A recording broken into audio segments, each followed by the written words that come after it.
When a patient, for example, has diabetes, his life expectancy is 6 years shorter than an average person.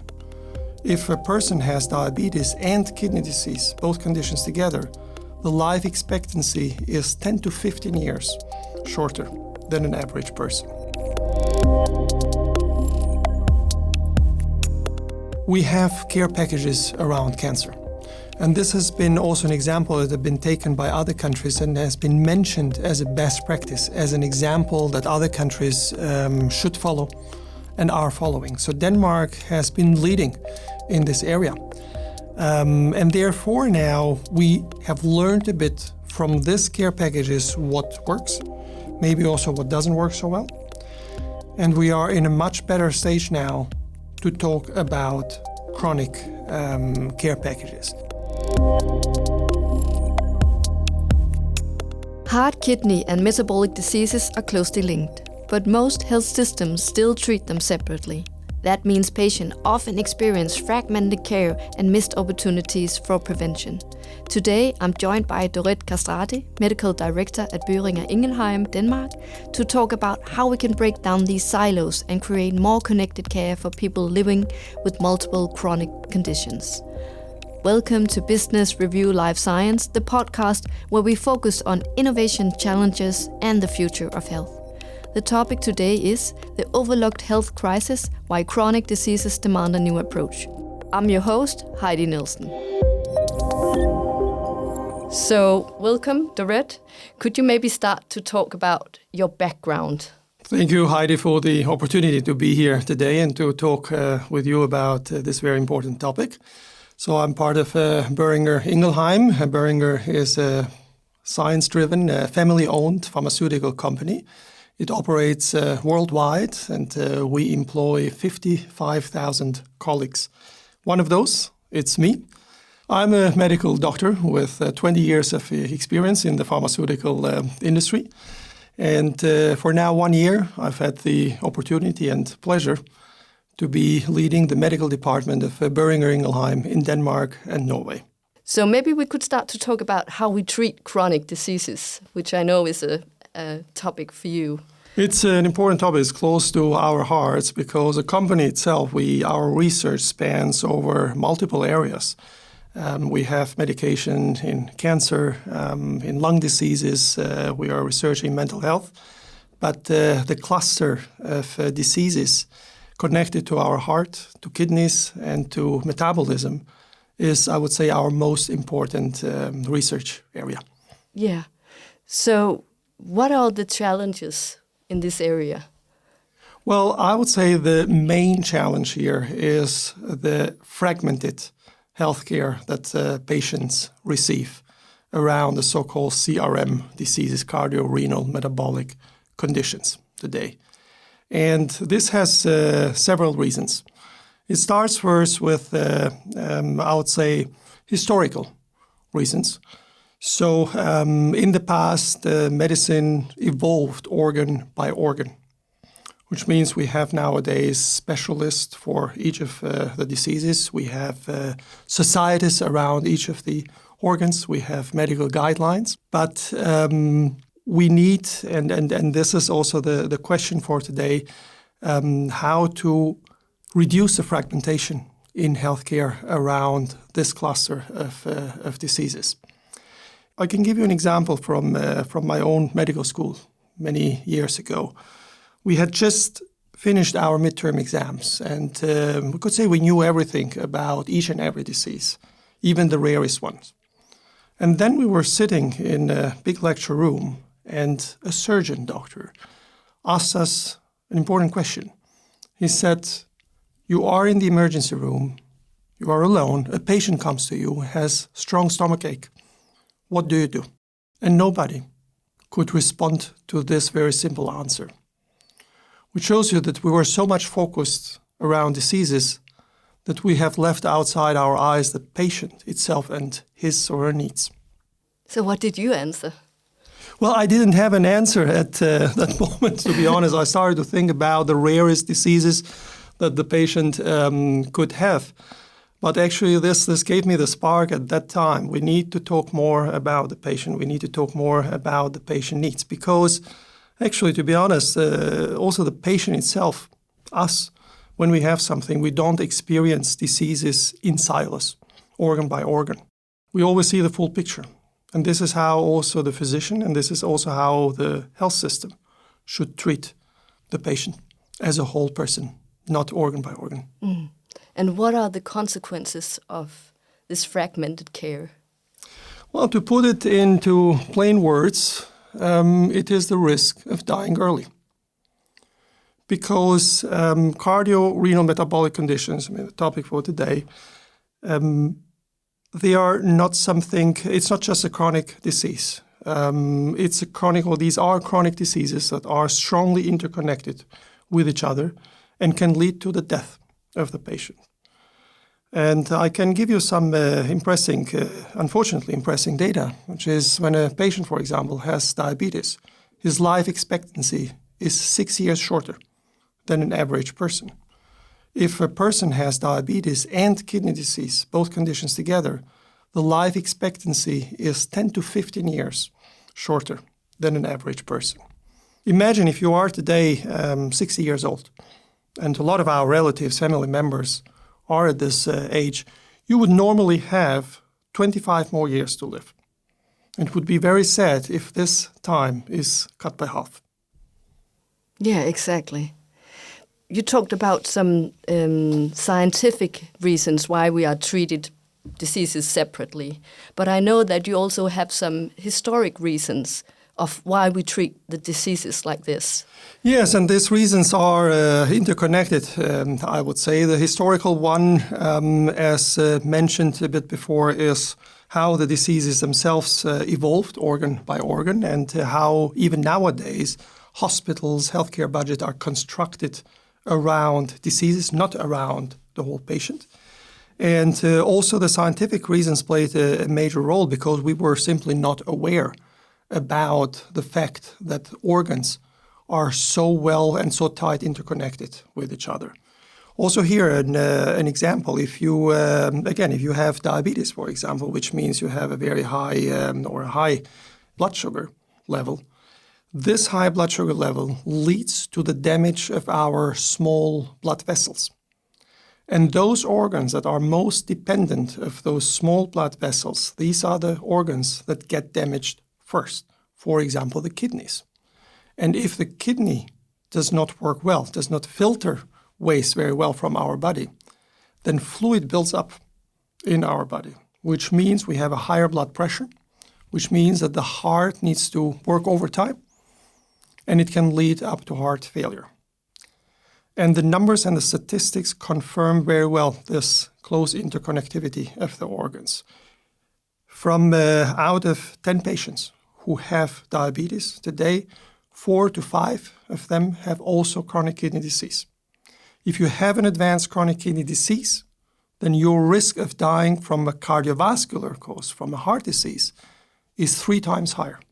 And if you have a heart disease, then your risk of getting diabetes, if you don't have it yet, is 4 times higher. So you see how things are connected with each other, and unfortunately all these single conditions first, one condition can lead to another one, and then they can potentiate each other further. Mm. So is this a new knowledge, or how would yes, you put it? It is. I wouldn't say it is new. This knowledge around this interconnectivity has evolved. Mm. We are today, I would say, in a good stage when it comes to the knowledge itself. But what is missing is that we act upon this interconnectivity, and we act with a certain sense of urgency. As said, the patient does not experience his disease organ by organ, but as a full disease, and so do we need to treat him too. Why do you think it's so difficult to change this tradition? So if we look at the situation today with the fragmented healthcare, if we have a look into the patient journey, we see sometimes also a paradoxical situation. At the beginning, when the patient experiences first symptoms, it might be even difficult for him to get through the system because of our family doctors are very overloaded with work. So it is difficult for the patient to get through the system. But once he's there, once the danger and the risk is recognized, then suddenly it can become also too overwhelming for the patient, because suddenly the patient needs to go to different hospitals and see different specialists. Need to see an endocrinologist for his metabolic disease, needs to see a cardiologist for the heart disease, or a nephrologist for the kidney part of his CRM condition. And why it is difficult to change? Well, I mean, this is how the system had been built for now. And whereas our specialists today take full responsibility over their organs, so to say, over their diseases, then there might be nobody who feels responsible for the full picture. And this is where the patient experiences the difficulties. But here in Denmark, we will get a new healthcare reform and new chronic care packages called pakkeforløb. Do you think that this will change anything?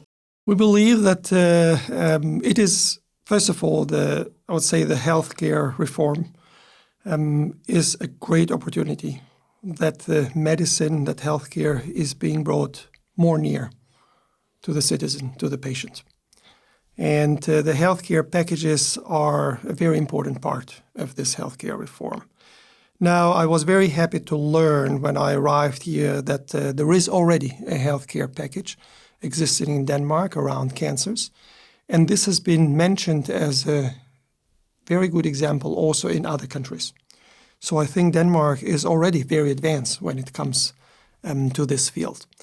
Now, the healthcare reform is also planning to introduce healthcare packages in chronic diseases, starting with some of them, one of these being diabetes. And whereas this is a very positive development, to have a healthcare package around a chronic disease like diabetes, our appeal for the government today is not to start with the single diseases, but to implement immediately a healthcare package around the CRM, the cardio-renal-metabolic conditions themselves. And the time to do it is not in 5 years or in 10 years. The time to do this is now, because this is what the patients expect also from us, and this is what the patients and the healthcare system needs from us. You're listening to Business Review Life Science, the podcast where we focus on innovation, challenges, and the future of health. The topic today is the overlooked health crisis, why chronic diseases demand a new approach. I'm your host, Heidi Nielsen. My guest today is Medical Director at Boehringer Ingelheim in Denmark, Dorejd Kastrati. So let's move on to talk about chronic care packages. The chronic care packages for people living with more than one chronic diseases at the same time isn't planned until 2031. What do you think of this? I think it is too late. Yeah. I think we have now the opportunity to introduce a unified cardio-renal-metabolic healthcare package. I know this is a very complex topic because it is a very complex cluster of diseases, but I think we are also happy to help with all our experience. And the patients are in urgent need for this healthcare package. The patients are in need for the recognition of the interconnectivity of these diseases and how one condition can lead to the other or can potentiate, can amplify the other one. And we shared also some data before, but it is even more to that. I'll take some time to talk a bit about one of these conditions, chronic kidney disease, because I believe that whereas there is a high awareness around diabetes itself, about heart conditions, there is a very low awareness of the risk that kidney disease itself poses. And why it is so? Because kidney disease tends to be a silent disease. And when it manifests itself, it can be too late. How is kidney disease, or how does it come to kidney disease? It starts with a damage in the smaller blood vessels. And the kidney is very dependent of the small blood vessel because its function is to filter the waste from the body. If the small blood vessels are damaged, and a reason for this can be high blood sugar, another reason for this can be a high blood pressure itself, then the kidney itself as an organ takes a damage. However, the kidney is also an organ that can take a lot at the beginning. It does not manifest damage very fast, which is on one hand good, but on the other hand, it's also not a good thing because it tends to be overlooked if it has a problem. And when the problem manifests itself, it might be too late. The patients can end up with a dialysis. They can end up with an organ transplant, with a kidney transplant, or even before arriving to this final stage, they get cardiovascular complications. So this is why kidney disease is a silent disease, but when it's not silent anymore, then you hear it very loud and clearly. Another interesting fact is that it is very wide, kidney disease as a disease, it's very widespread. So we assume that nowadays we have 800 million people worldwide living with kidney damage. This is 10% of the population, and the numbers in Denmark are not very different. Out of research that was conducted, we can now say that in this country there are 500,000 people walking around, you could say, with kidney disease that do not know about it. Because 90% of people who have kidney damage, they are not aware of this fact. And this is a condition where, that's why we need to increase the awareness around this condition. And this is also the moment to do it now. And the unified cardio-renal-metabolic healthcare package would give us the opportunity, first of all, to increase the awareness. Second, also to give physicians opportunity and health systems and hospitals the opportunity to care more holistically about the patient with these conditions, and overall to lead to a better outcome for these patients. So do you think that the patient has this awareness of the silence? No, it's unfortunately not the case. And to be honest, I would not also expect it in the first line from the patient himself. It would be great if the patient has the awareness of this. And we are also calling upon the patient when they visit their doctor to also ask their doctor, have you checked my kidneys lately? What is my cardiovascular risk? So the patients can have a strong and the patients should have a stronger voice in this point. But their awareness level, their knowledge level is currently very low around this area. And we can't blame them.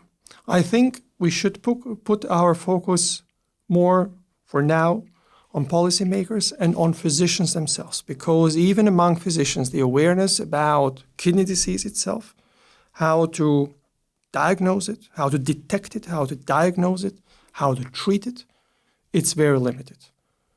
Also, the knowledge level around the interconnectivity is already high, but the awareness and the urgency, the sense of urgency to act upon this interconnectivity, this is not where we want it to be. Let's move on to talk a bit about screening and the difference it could make. Could you maybe tell a bit about that? Yes, absolutely. I think screening is the number one thing that physicians can do to improve the situation. Because kidney disease is very dependent from other conditions. We mentioned before how diabetes or a high blood pressure can lead to the damage in the kidney, which remains silent for a very long time. And therefore, it is very necessary and very beneficial if physicians would perform the proper screening with the appropriate group of patients. How do we do that? Actually, it is not very difficult. There are two tests with which you can detect kidney disease. One of these is called the eGFR test. It measures how well the kidney performs its job, how well the kidney can filter waste from the body. And it is done via a blood sample. This test is being already done routinely in the family doctor's office, fortunately. But there is another test called the UACR test. The advantage of this other test is that, first of all, it detects or it can detect kidney damage even earlier compared to the eGFR test. And secondly, it is even simpler because it is done with a urine sample, which is obviously easier to collect than blood. Unfortunately, and a bit surprisingly, this test is not being done routinely in the family doctor's office. And actually, it is not very expensive. I think the price for the doctor's office is less than 50 kroner. For the patient, it is free. I have my own example. I have a family doctor here in Denmark now too, and I had lately a small issue with one of the kidney parameters. And I asked proactively, because I am aware about it, should we do a UACR test? And the doctor told me, no, we don't need to do it. You are too young. And said, well, thank you for the compliment, but I would rather have the kidney test instead. So that's why I'm saying it's a bit surprising that this simple test is not being performed as it should be.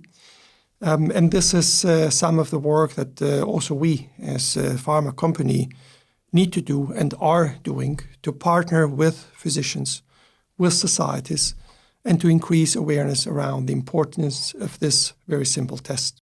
And do you know why the doctor feels this way? We don't know all the reasons around this particular point, but again, I believe it's more this perception that we might not need to act if one or the other of the kidney values are not where we want it to be.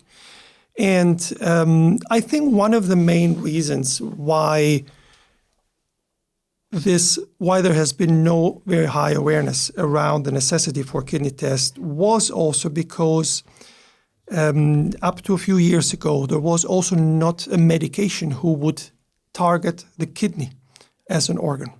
Nowadays, we have medications that also offer a certain kidney protection. And I believe with this, and this will also help physicians to start changing their mindset and to look more into the kidney. Again, so far, if the kidney had a problem, the physician would focus more on the surroundings, on the other conditions, what is causing the damage of the kidney. This is not a situation that we would see around the heart, for example, as an organ. We know nowadays that whereas, yes, there are conditions that can lead to a heart disease, that can lead to heart failure, if the heart has a problem, then the specialist, the cardiologist, would take ownership around it, and they have their schemes, their treatment schemes, and they know exactly what to do and how to deal with the heart as an organ. This was not yet the case with the kidney, and we expect this to change now. So why do you think that we hesitate to implement this screening if it's so important as you tell me it is? So first of all, there have been, whereas there are scientific guidelines that recommend a certain amount of screenings, and I think they are at a good place from a scientific perspective. On the other hand, we have here a major systemic issue. And the systemic issue that we have here is that so far the care around certain organs has been very much in the hands of the specialists. On the other hand, a specialist like a heart doctor or a kidney doctor, they see the patients at a late stage of their diseases, sometimes when it is even too late. And they need to take care about complications. So they do not deal very much with the prevention. Now, the task for the prevention, the task for the early screening and for setting the first diagnosis falls to the family doctor. On the other hand, family doctor in Denmark, but also elsewhere in the world, they need to deal with hundreds of diseases in a year. I believe in a week, a family doctor might see 100 of different diseases. So they are not to blame if they do not put a lot of attention into one specific area like kidney disease might be, even if it is very important. And they are doing nowadays a very, very good job, and they are working very, very hard to meet all these expectations that we have towards them. But I believe we are at a point now where we simply need more family doctors themselves. And secondly, we need also a system around them that encourages the family doctor to put more efforts into the prevention of the disease instead of just focusing on the treatment of the disease. How can we do that? By incentivizing also success in the long term And this is something where a healthcare package around CRM conditions could help in future. You're listening to Business Review Life Science, the podcast where we focus on innovation, challenges, and the future of health. The topic today is the overlooked health crisis, why chronic diseases demand a new approach. I'm your host, Heidi Nielsen. My guest today is Medical Director at Boehringer Ingelheim in Denmark, Dorejd Kastrati. So let's talk about the future of chronic diseases. The healthcare reform and the new chronic care packages haven't really been implemented yet, as we talked about. So shouldn't we give them a chance to work before calling for a completely new approach to chronic care? We already have a similar approach in Denmark, and this has been a great positive step forward. We have care packages around cancer, and this has been also an example that has been taken by other countries and has been mentioned as a best practice, as an example that other countries should follow and are following. So Denmark has been leading in this area. And therefore now we have learned a bit from this care packages what works, maybe also what doesn't work so well. And we are in a much better stage now to talk about chronic care packages. And we understand that a care package around a chronic disease is more complex than around cancer itself, because chronic diseases are overall a more complex situation. We spoke already about how these conditions around our heart, kidneys, and metabolism are interconnected with each other, how the patient can start with one of those conditions and then the others can unfortunately evolve. So it is a very complex situation, and we understand that. But I think the lessons that we have learned from the existing care package, they will help shaping also the new care packages around chronic diseases. And it's not only that, but Denmark can look into other countries. What is being done in other countries around this area? Because to be honest, this CRM or cardio-renal-metabolic conditions, this represents a health crisis worldwide. If you just look into the numbers, there are more than 1 billion people worldwide living with one or more of the CRM conditions. And among these conditions, just the heart diseases, the cardiovascular diseases itself, they are nowadays number one killer, we call them worldwide. And they are responsible for 30% of all deaths that occur in the world. They are responsible for 20 million deaths yearly. Unfortunately, within these deaths, 1/3 of them are premature death, which means they occur early. They occur under the age of 70. And this is a situation that we need to change. Now, countries worldwide are acting upon this health crisis. We have the World Health Organization, the WHO, that introduced in the year 2015 their Sustainable Development Goals.